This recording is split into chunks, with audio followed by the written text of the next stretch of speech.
Welcome, everybody, to another great CEO podcast. My name is Jim Schleckser. I have with me Mike Nelson from PAR Government. Hi, Mike. Or do you prefer Michael? Mike is fine. Thank you so Mike, much. Yeah. Welcome. Thank you. Appreciate it. Cool. So maybe we just start off by if you could tell us a little bit about what PAR Government does. Sure. Absolutely. So PAR Government, we are a government contractor, mostly in the engineering services type part of the market. And we do 5 basic things for services and products for the federal government. We provide counter SUS, counter small unmanned aerial systems. So we help defend bases and forces around the globe with some of our counter small unmanned aerial system work. We provide advanced situational awareness tools. These come in the form of handheld mobile device platforms and advances to the technology to make sure that our warfighters are connected and secure and understand where they're at in the world. We provide advanced data science, mostly in the domain of media forensics and some research and development activities that are really interesting there. We also provide a global footprint for mission support and operations to communications networks, primarily for the Navy around the globe at various places where communications needs to download and sync up with terrestrial beings. So that's a lot of fun. And finally, we have a nascent capability for mission readiness, which includes advanced training and virtualization and get out there and get after making sure our warfighters are ready to go into the fight. Got it. Now, you guys, do you have any set-aside work, or are you free and are you open competition at this point? Yeah, we're full and open competitor in the market. Yep. Got it. So given that, what is the basis of competition? Like, why do people pick your particular organization? Why do you win when you get into a competitive bid situation? Yeah. So one of the things that I've really tried to stress here at PAR Government is this concept of operating with excellence. And that touches so many parts of the business, but it certainly is reflective of who we are and why we win in the market. And so when we deliver on contract, we really do drive for high performance, high excellence, and frankly, a high trust factor between the PAR Government staff who deliver every day and our government clients. And so clients continue to come back to us year over year because they do trust that the tools and products that we deliver and the services we deliver meet their needs and exceed their expectations. And that's super helpful. And then we use that obviously to talk to other clients as well. And we want to continue to provide more and more of that to the broader market. Got it. So you get high performance scores on your contracts, which certainly helps you get the next one. And I get the trust thing, but you're still in a sort of best value at the price environment. You know, so does that help? How do you thread that needle, that part of the market? Yeah, it sure is a challenge because I would love to pay all of my people a lot more money, and right? And we all would, but the fact of the matter is the government has to make balances between what they can afford and what they need.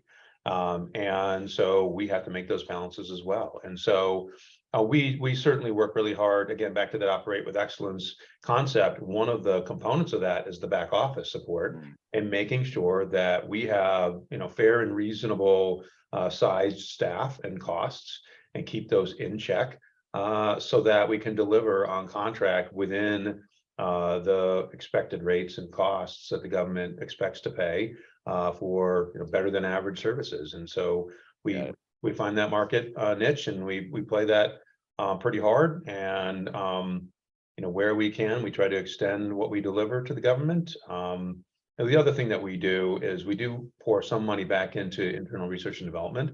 And the point of that really is to create new tech, bring new tech out of commercial markets, and continue to make sure we're demonstrating innovation to our government customers as well. And that's always a discriminator when you can bring today's tech to the fight. Yep, absolutely.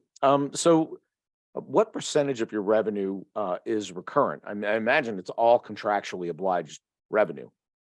Yeah, I would say roughly 60 to 65% of our revenue recurs every year based on long-term contracts. But you are right, they always drop off. The government Contracting cycles often are 3 to 5 years. Ah, And so given a large portfolio, we'll have many of them that are in renewal year over year, and then others that we'll have to recompete for. So got it. we have to keep ahead of that pipeline and make sure that we're positioning ourselves to bid the recompete contracts and to go get new contracts as well. Got it. Yeah. So that's why 65%, because there's always a portion that's in recompete every cycle, right? Yeah, always in recompete. Yeah, absolutely. Got it. Okay.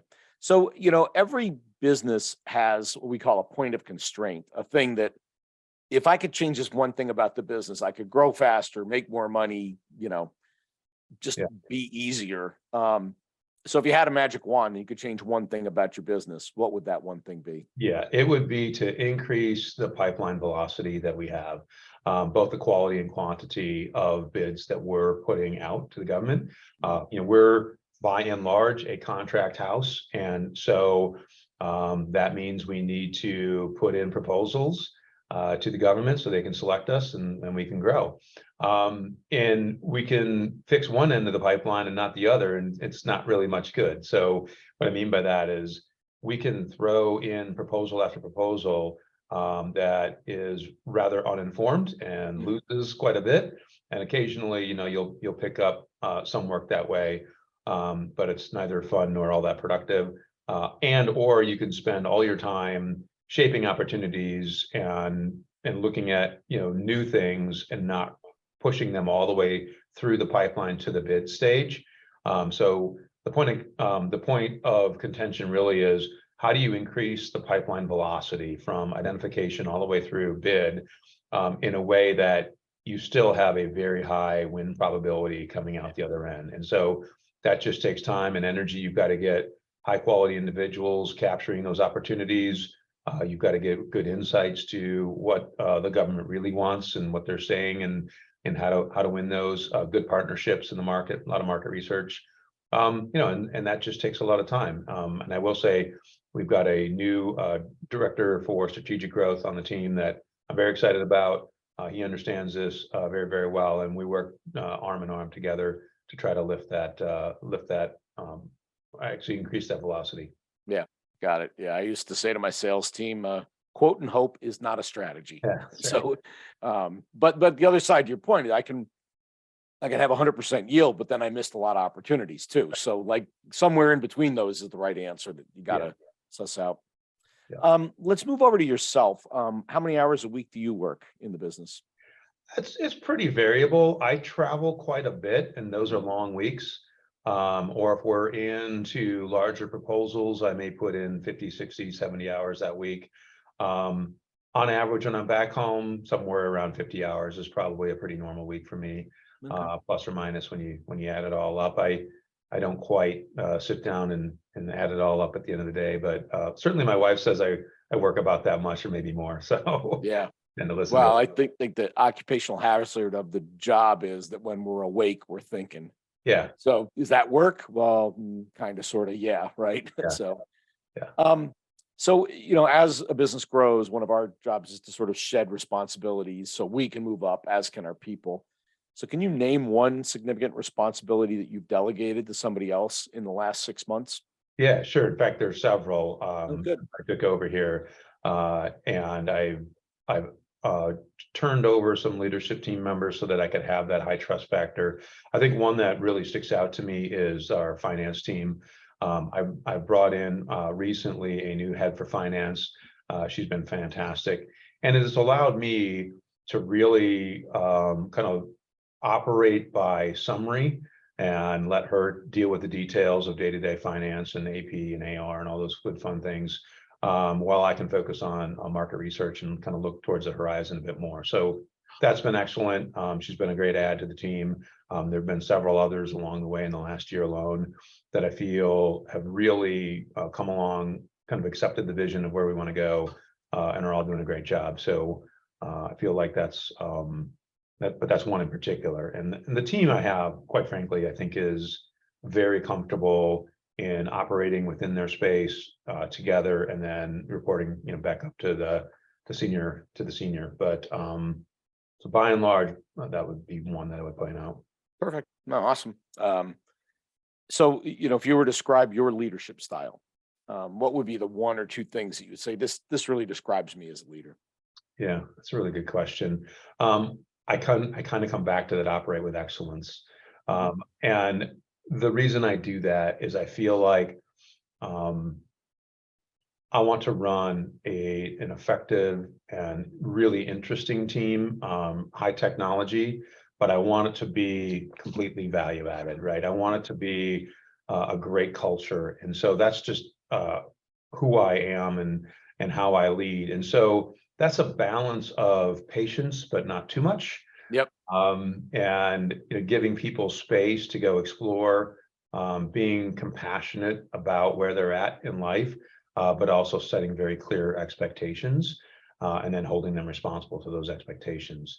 I don't subscribe to micromanagement, or getting down into the weeds of someone's execution, but I certainly understand I need to set clear goals for folks and then hold responsible. So I think that all of that to me drives for creating an operational environment where things are smooth running and processes are not overly bureaucratic, but also drive the business forward and add value. Mhm. And I just look constantly to improve those wherever we get stuck. Nice. Just to tell people I manage the results, and I hate to manage activities. So if I'm managing your activities, nobody's going to be happy because Yeah, I hate it and you're going to hate me doing it. So let's not go there. right, right. Um, awesome. So after all that, what do you do for fun? Uh, so that's an interesting question.